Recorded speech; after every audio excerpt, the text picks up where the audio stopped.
Good morning students. Welcome to our YouTube channel. How are you students? Hope you fine. आज हम class second में subject एक English है. आज हम करेंगे आंसर दिस क्वेश्चन जो है वो हमने कल कर लिए थे, कंप्लीट हो चुके थे. जो Curly Logs and the 3 bears थे उसके जो क्वेश्चन थे 5 वो हमने कंप्लीट कर लिए थे. आज हम करेंगे राइट ट्रू और फॉल्स इन द बॉक्सेस. ये जो है हमारे ट्रू फॉल्स हैं. सही पे सही का निशान लगाना है और गलत पे गलत का. जो सही है उस पे तुम्हें ट्रू लिखना है और जो गलत है उस पे तुम्हें फॉल्स लिखना है. ट्रू का आपको टी लिखना है और फॉल्स का आपको एफ लिखना है. टुडे डेट 17 सितंबर 2020. राइट ट्रू और false in the boxes. True की जगह आपको टी लिखना है और फॉल्स की जगह आपको एफ लिखना है. क्योंकि बॉक्स छोटा है इसलिए ट्रू पूरा आएगा नहीं, इसलिए ट्रू की जगह टी लिखना है. और फॉल्स भी बड़ा है तो फॉल्स आपका बॉक्स में पूरा नहीं आएगा, इसलिए आपको सिर्फ एफ लिखना है. ठीक है. तो फर्स्ट है हमारा Curly locks had long hair on her head. Head का मतलब क्या होता है? सिर. हेयर मतलब बाल. तो उसके जो कर्ली लॉक्स थी, जो उसके सिर पे बाल थे वो कैसे थे? घुंघराले बाल थे ना, कर्ली हेयर थे. लॉन्ग हेयर तो नहीं थे ना, कर्ली हेयर थे. तो ये है गलत. आपको यहाँ पे फॉल्स का साइन मतलब जो है लिखना है, फॉल्स लिखना है जैसे मैंने लिखा है false. Curly locks had long hair on her head. उसके सिर पे जो बाल थे वो कर्ली थे. अगर यहाँ पे होता ना लॉन्ग की जगह कर्ली फिर तो ये ट्रू हो जाता, बट अब तो यहाँ पे लॉन्ग लिखा हुआ है, ये फॉल्स है. उसके सिर पे कर्ली बाल थे. Curly locks had curly hair on her head. अगर यहाँ कर्ली होता तो ये ट्रू हो जाता, बट अब यहाँ पे लॉन्ग हेयर है तो उसके सिर पे लॉन्ग हेयर नहीं थे, उसकी कर्ली बाल थे. अब ये फॉल्स है. आपको फॉल्स की जगह पूरा नहीं लिखना, ओनली सिर्फ एफ लिखना है. ठीक है. उसके बाद सेकंड है curly Locks went to the forest to collect berry. Curly Locks जो थी वो जंगल में क्या इकट्ठे करने गई थी? बेर इकट्ठे करने गई थी. तो इसलिए आपको क्या लिखना है? ट्रू. जैसे फॉल्स का एफ लिखा था वैसे ट्रू का आपको टी लिखना है. Curly Locks went to the forest to collect berry. Curly Locks जंगल में क्या इकट्ठे करने गई थी? बेर. तो ये आपका ट्रू है. आपको यहाँ पे ट्रू नहीं लिखना, आपको यहाँ पे सिर्फ टी लिखना है. थर्ड है the mama bear opened the door of the cottage. Cottage का मतलब होता है झोपड़ी. कॉटेज मीन्स झोपड़ी. The mama bear opened the door of the cottage. जो झोपड़ी का जो दरवाजा था वो किसने खोला था? वो कर्ली लॉक्स ने खुद खोला था, ना कि मम्मा बियर ने खुद खोला था. क्योंकि मम्मा बियर, पापा बियर और बेबी बियर तो घूमने गए हुए थे तो उन्होंने दरवाजा नहीं खोला था. कर्ली लॉक्स ने खुद ने दरवाजा खोला था. तो ये है आपका फॉल्स. फॉल्स नहीं लिखना, ओनली एफ लिखना है. ठीक है. The mama bear open the door of the cottage. Mama bear ने झोपड़ी का जो है दरवाजा नहीं खोला था, कर्ली लॉक्स ने खुद ने खोला था.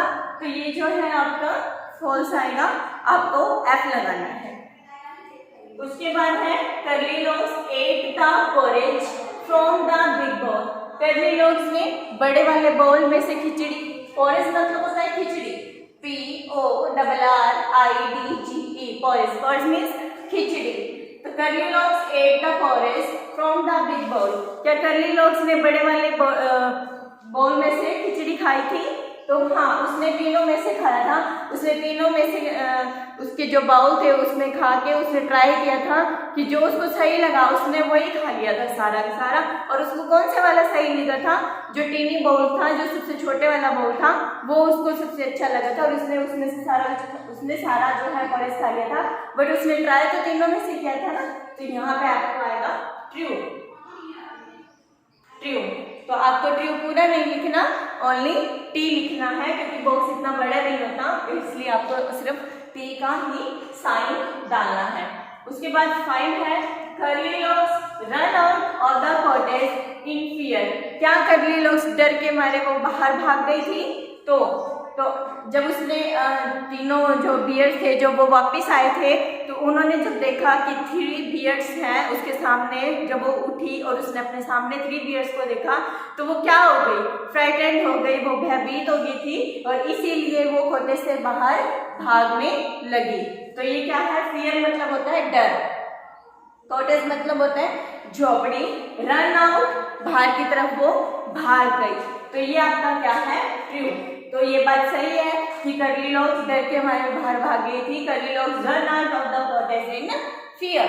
तो यहाँ पे आपको ट्रू का जो है साइन लगाना है। ट्रू आपको पूरा नहीं लिखना, ओनली सिर्फ टी का साइन लगाना है।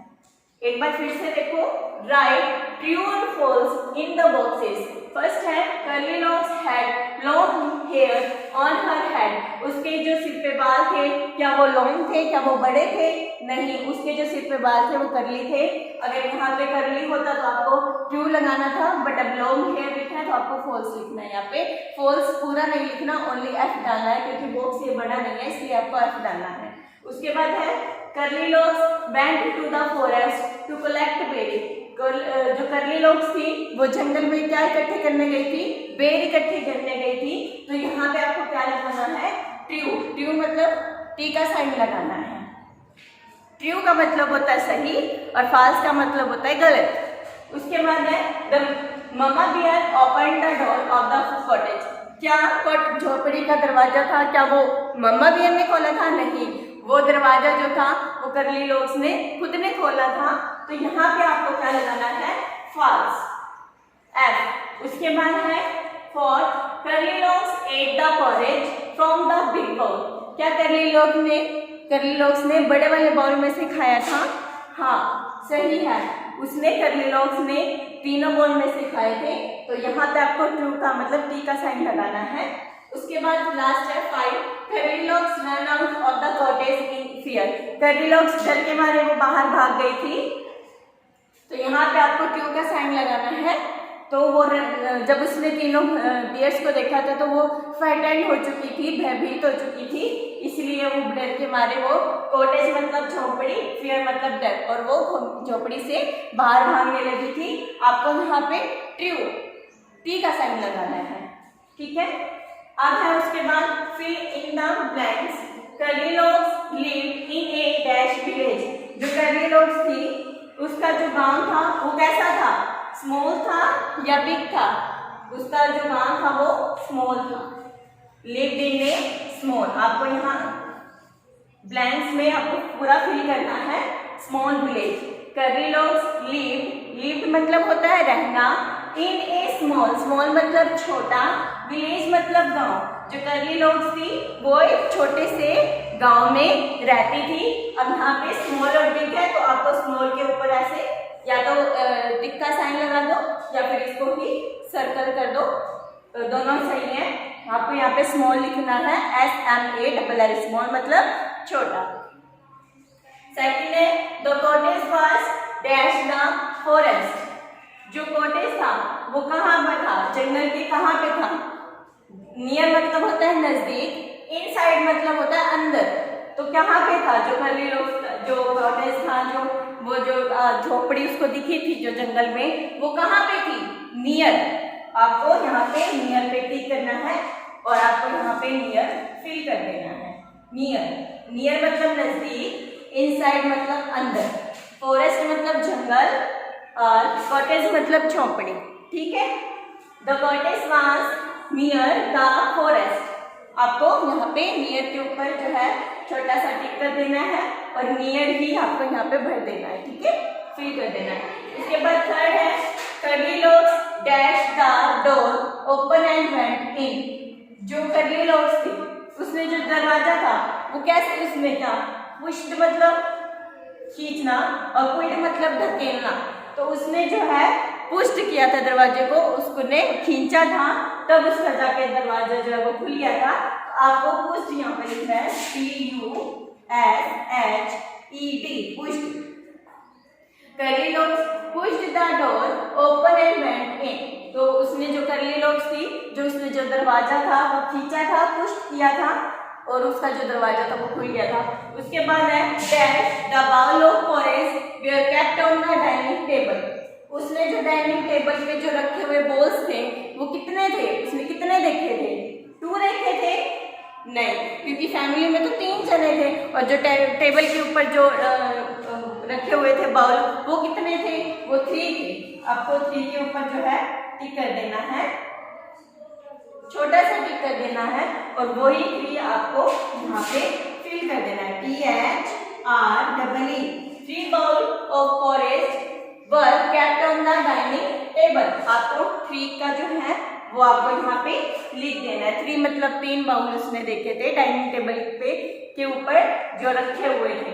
उसके बाद है द पापा बियर, 5th हमारा फिल्म है ब्लैंक से last. The papa bear had a dash voice.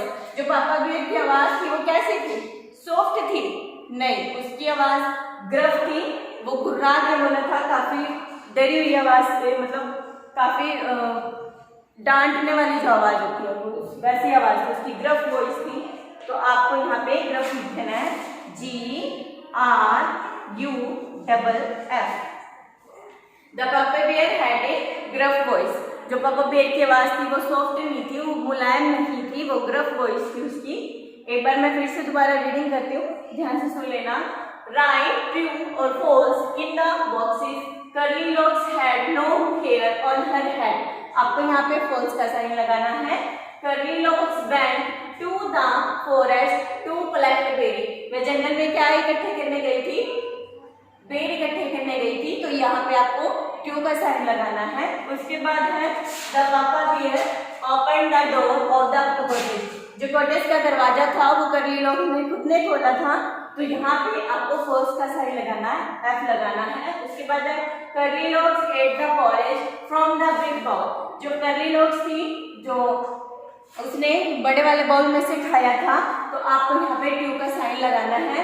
उसके बाद है curly locks run out of the cottage in fear. क्या कर्ली लॉक्स डर के मारे बाहर भागी थी, तो आपको यहाँ पे ट्रू का साइन लगाना है, T लगाना है। उसके बाद है filling the blanks. Curly Locks lived in a small village. Curly Locks का जो गांव था वो छोटा था, स्मॉल विलेज में रहती थी वो। The cottage was dash the forest. जो उसकी झोपड़ी थी वो जंगल के नजदीक थी, नियर थी। Curly locks pushed the door open and went in. Curly Locks ने दरवाजे को पुश किया और वो अंदर चली गई। आपको यहाँ पे कुछ लिखना है। उसके बाद है 3 bowl of porridge were kept on the dining table. उसने जो टेबल के ऊपर 3 बाउल्स देखे थे, आपको यहाँ पे 3 लिखना है। उसके बाद है the papa bear had a dash voice. उसकी आवाज जो थी वो ग्रफ थी, गुर्रा के बोला था वो, ग्रफ वॉइस, सॉफ्ट मुलायम नहीं थी। आपको यहाँ पे ग्रफ लिखना है। The papa bear had a gruff voice. और ये आपका इंग्लिश का वर्ड था curly locks and the 3 bears. ये आपको बुक पे ही है, आपके जो ये ट्रू फॉल्स, उसमें आपको ट्रू और फॉल्स के साइन भर देने हैं। और जो फिलिंग द ब्लैंक्स है वो आपको नोटबुक पे राइट करने हैं, जैसे मैंने किया सेम आपको भी सुंदर सुंदर और साफ साफ राइटिंग में लिखना है। ये आपका इंग्लिश का वर्क है। Thank you and have a nice day.